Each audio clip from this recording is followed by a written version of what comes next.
palavra, João 3,16, eu acredito que já esteja gravado no coração de toda a igreja. Porque Deus amou o mundo de tal maneira que deu o seu Filho unigênito para que todo aquele que nele crê não pereça, mas tenha a vida eterna. Amém? Podeis assentar. Quando eu tive a oportunidade de trazer a palavra, né? O Senhor me trouxe, no contexto desse culto de hoje, o Senhor me trouxe para trazer as boas novas de Cristo. Aleluia! Para isso estar bem pegando fogo no nosso coração a respeito do que Jesus fez por nós e faz a todo dia. É um pensamento muito comum, né? As pessoas acharem que pessoas boas irão para o céu e pessoas más irão para o inferno. Mas já para pensar como isso seria, né? O percentual de coisas boas das pessoas que iriam para o céu e o percentual de coisas ruins das pessoas que iriam para o inferno. Meu Deus! Isso está em Efésios 2:10. E a Bíblia diz que nós devemos praticar o bem e revela as terríveis consequências da prática do mal.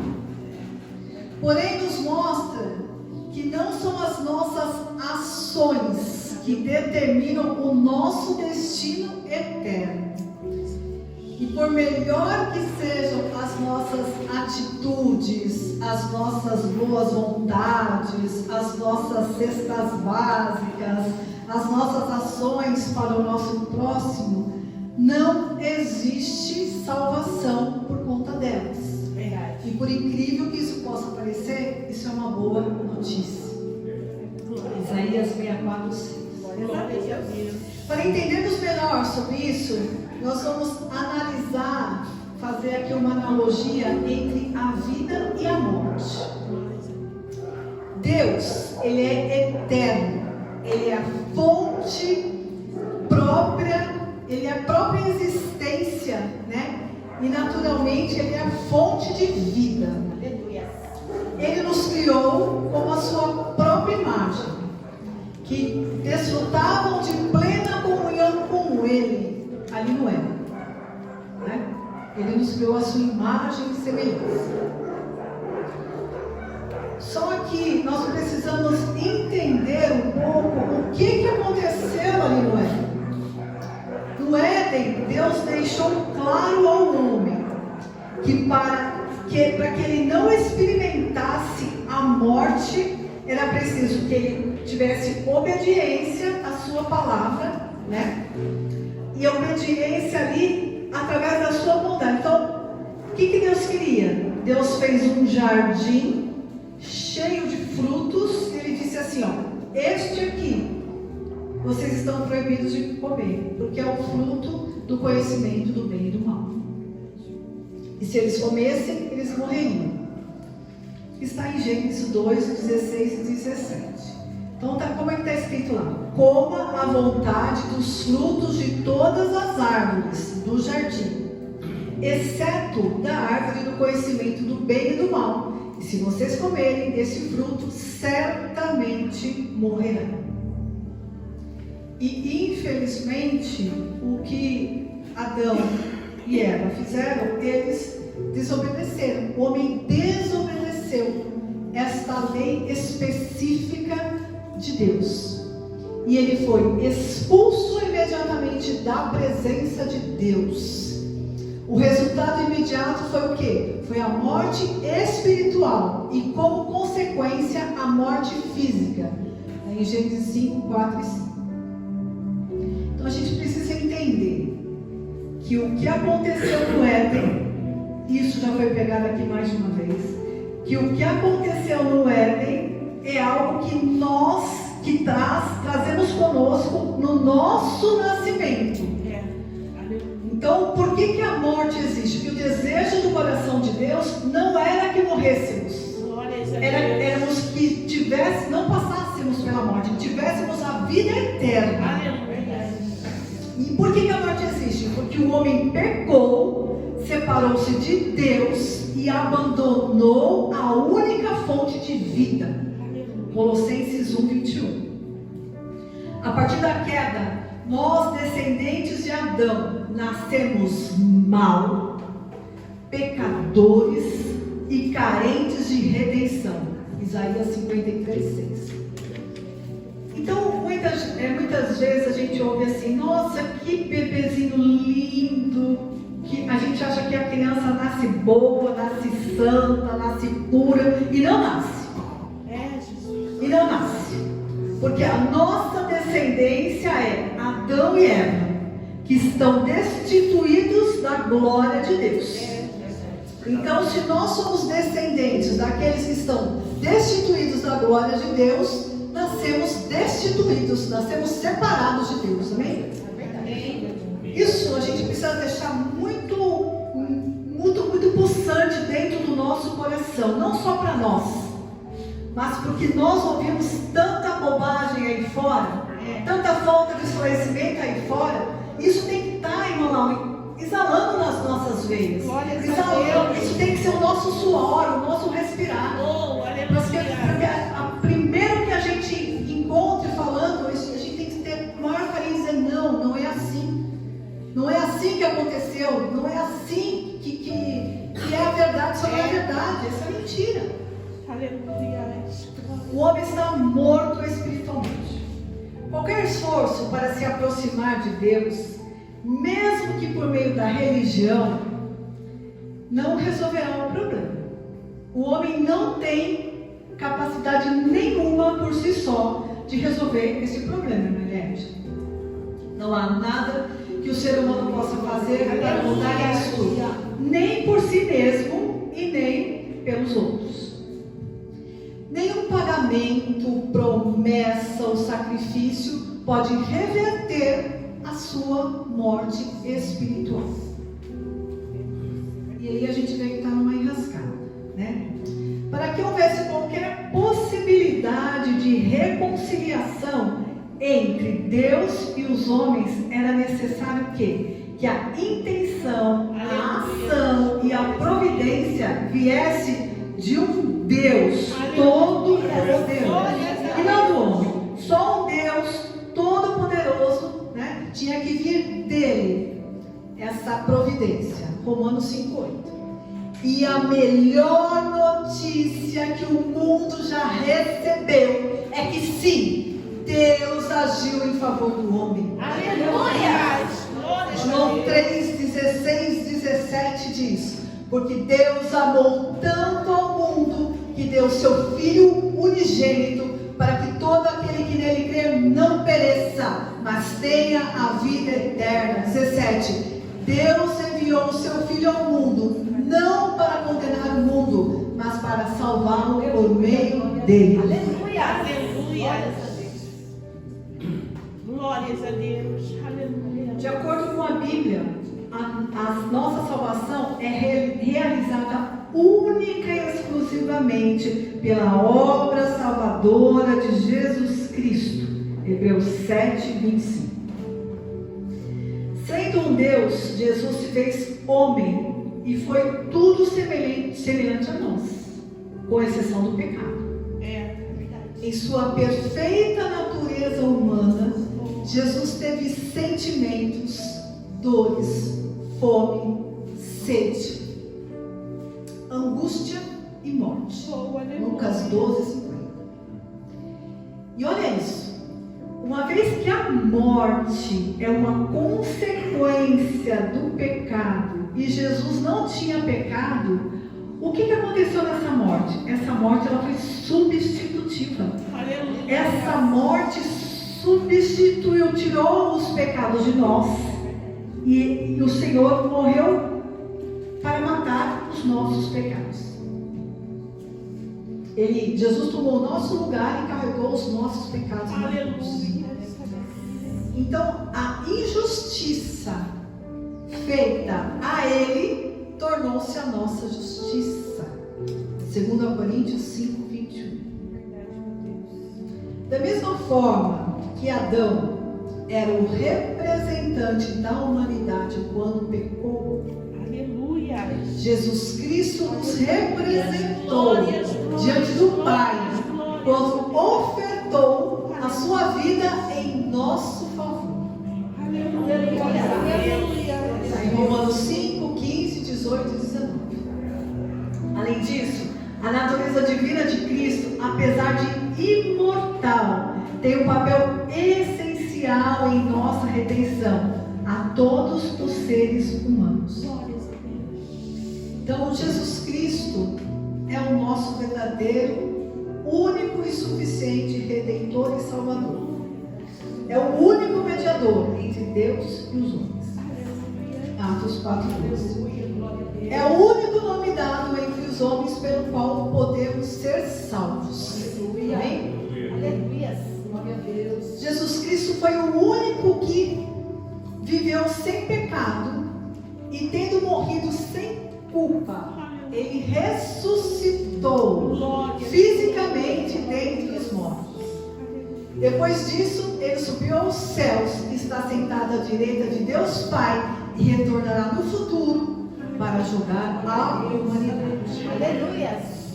Louvado seja o nome do Senhor. E é interessante a gente saber, né? Jesus Cristo, ele ressuscitou, ele morreu e ressuscitou. Jesus, quando estava pregado na cruz, usou a expressão: está consumado. Está consumado. Com uma das suas últimas palavras antes de entregar o seu espírito a Deus. João 19:30.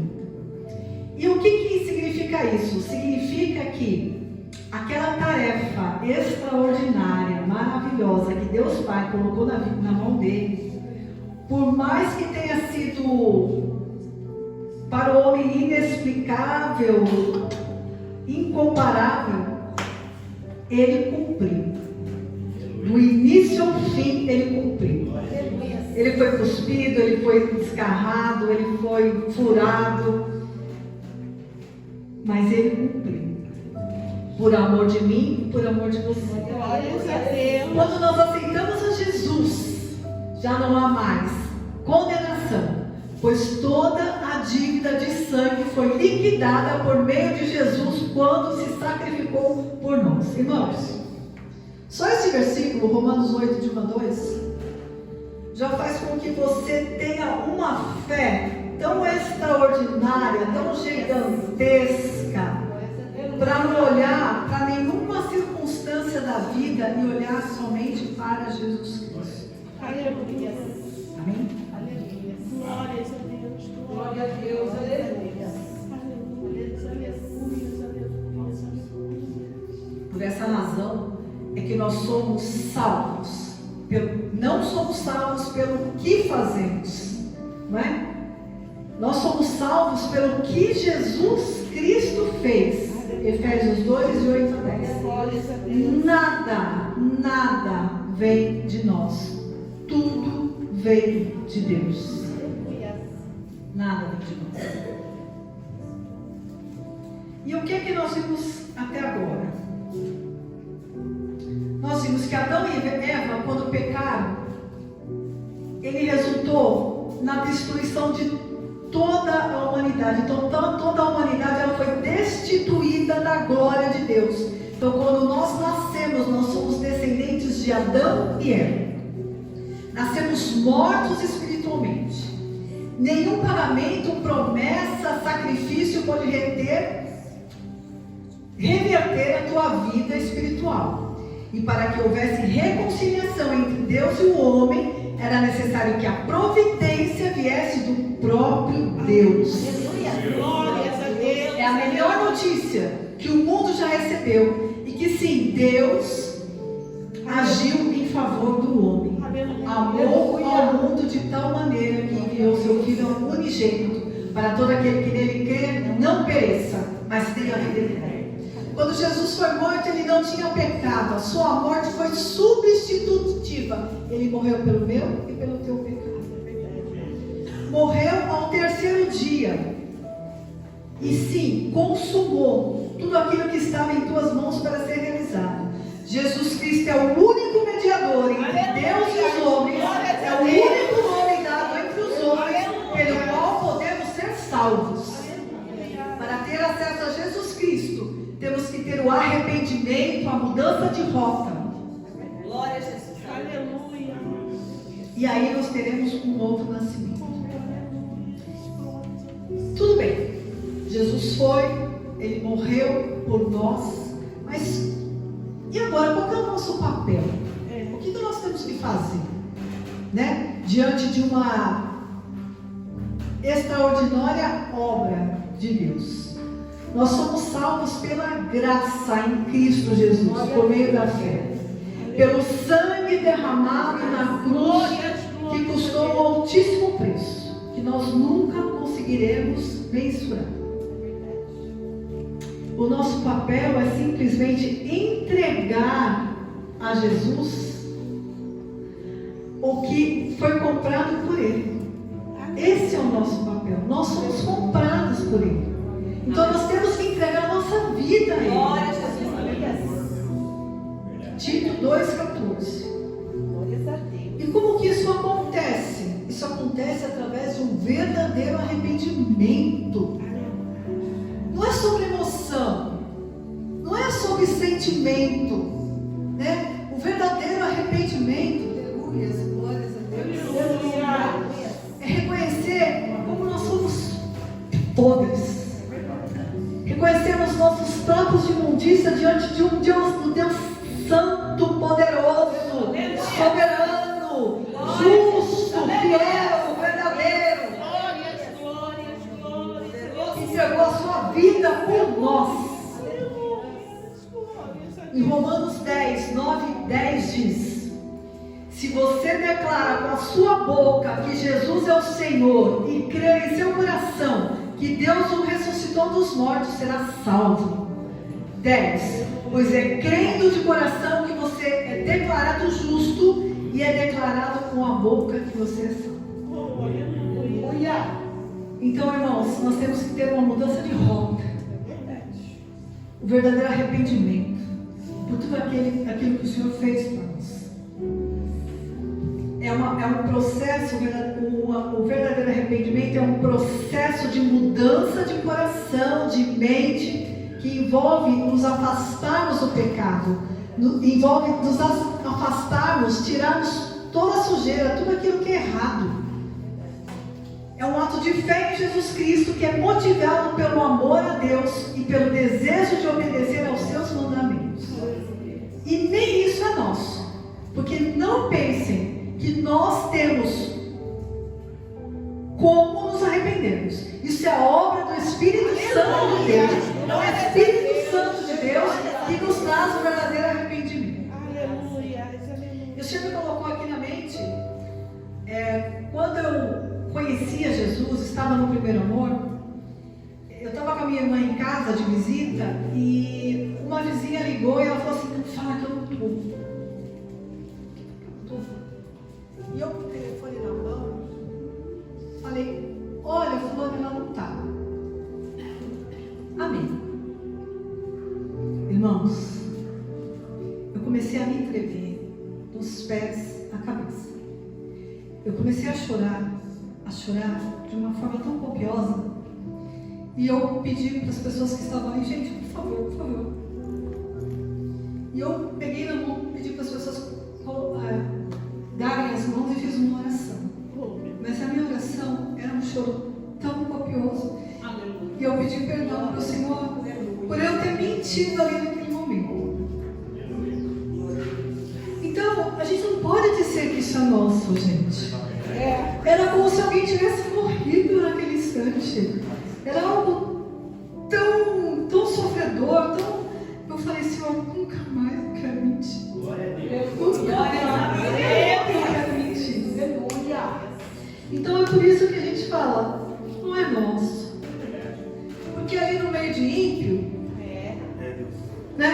No meio de ímpio, você fala: não é mentirinha só, uma mais, perdoa, Senhor. Não. É uma nova direção. E é isso que nos traz o quê? Um novo nascimento. Esse é um novo nascimento. O início de uma nova vida. É o início de uma nova vida. E quando Deus, na pessoa de Jesus Cristo, passa a habitar em nós, Ele habita em nós. Ele habita em nosso ser. Glória a Deus. Né? É tudo, como já foi falado aqui hoje, controlado por Ele. É tudo acertado por Ele. E nesse exato momento acontece algo maravilhoso. Nós nos tornamos filhos de Deus. Aleluia. Todos os nossos pecados são perdoados. Aleluia. 1 João 2,12. Mas, irmã Kelly, todos os nossos pecados, sim, todos os nossos pecados, eles são perdoados.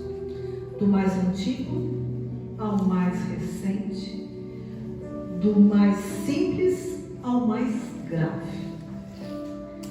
Só que tem uma coisa, aí já não há culpa, né, ou condenação que paire sobre nós.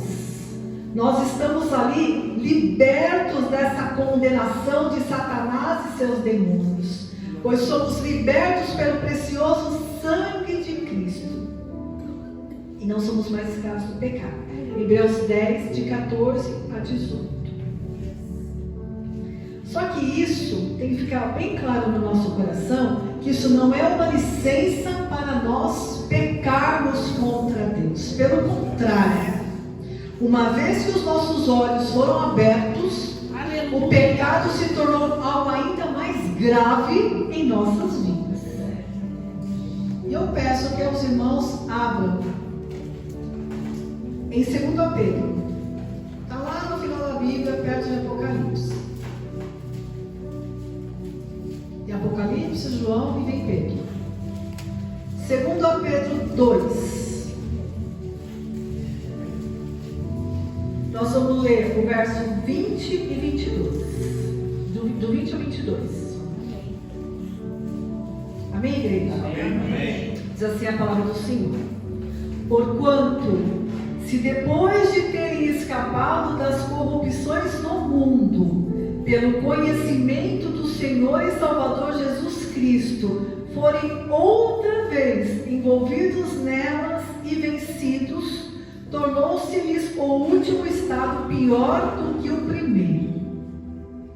Porque melhor lhes fora não conhecerem o caminho da justiça do que, conhecendo-o, desviarem-se do santo mandamento que lhes fora dado.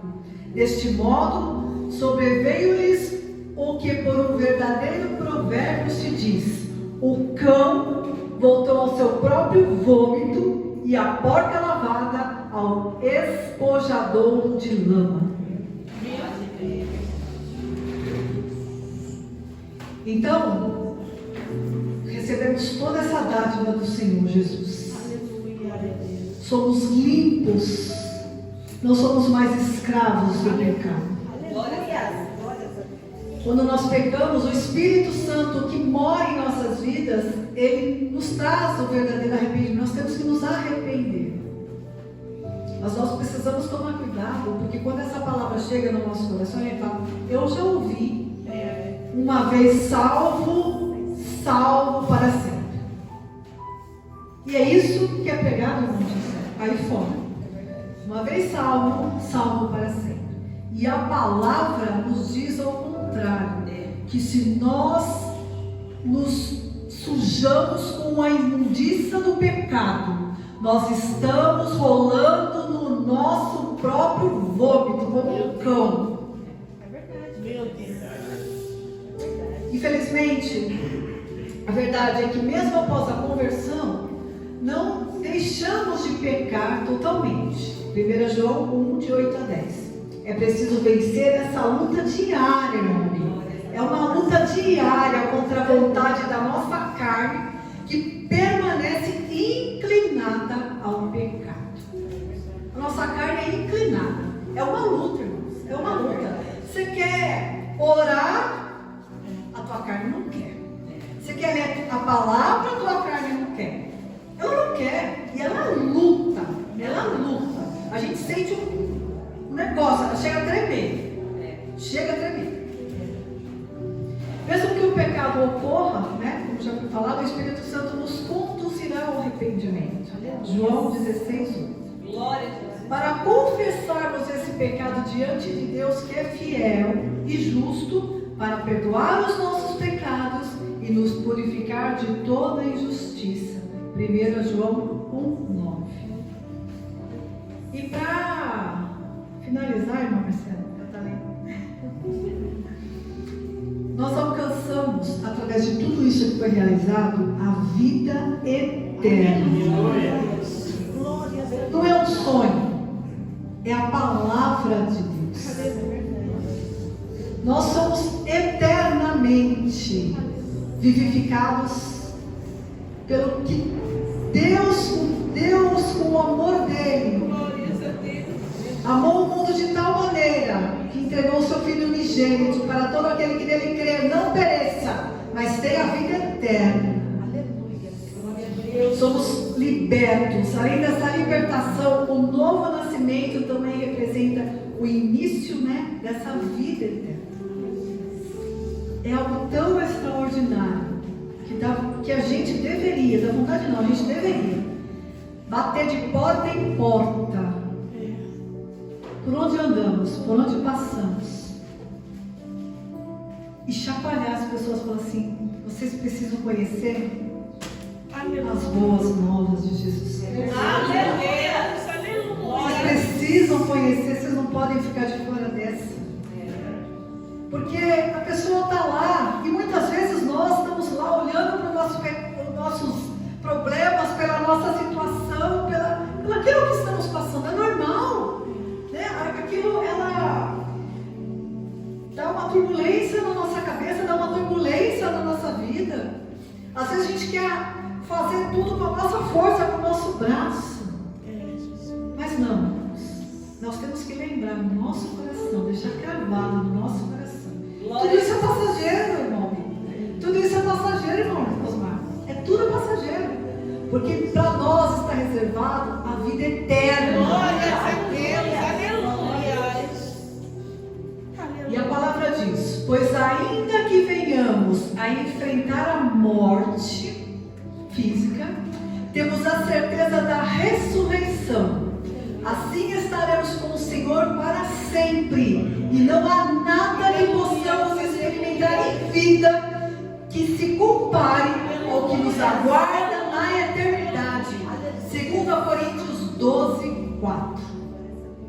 Para encerrar, Romanos 8:1-2 diz: Deus, em sua infinita sabedoria, nos livrou da condenação do inferno e nos preparou um lugar de descanso, alegria e prazer eterno